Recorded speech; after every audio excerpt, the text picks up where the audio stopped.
জামিন পেলেন সেই আলোচিত ম্যাজিস্ট্রেট উর্মি।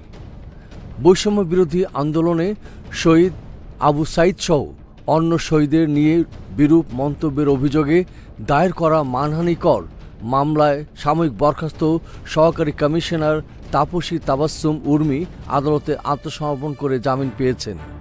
একই সঙ্গে এই মামলার অভিযোগ গঠন শুনানির তারিখ পিছিয়ে আগামী 4 ফেব্রুয়ারি দিন ধার্য করেছেন আদালত।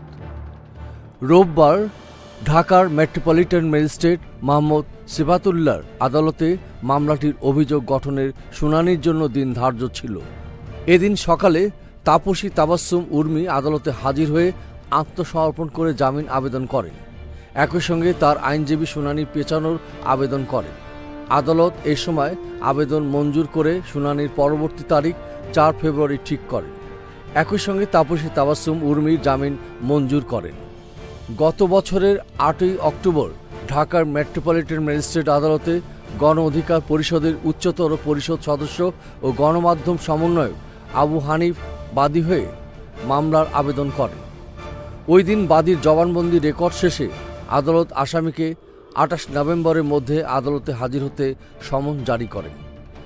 মামলার আবেদনে বলা হয়, গত 5 অক্টোবর আসামি উর্মি শুধু শহীদ আবু সাঈদ নয়, সরকারের দায়িত্বশীল পদে থাকা সত্ত্বেও ছাত্র আন্দোলনের মাধ্যমে প্রতিষ্ঠিত সরকার ও সরকার প্রধান নোবেল বিজয়ী প্রধান উপদেষ্টা ডক্টর মোহাম্মদ ইউনূসের বিরুদ্ধে অবমাননাকর বক্তব্য ফেসবুকে লেখেন, যার মাধ্যমে সুপ্রিম কোর্টের আপিল বিভাগের রেফারেন্সের ভিত্তিতে সংবিধান সম্মতভাবে গঠিত একটি সরকার প্রধান সম্পর্কে বিষোদ্গার করা হয়েছে এবং সরকার উৎখাতের হুমকিও দিয়ে জনমনে ভীতি সৃষ্টি করেছে।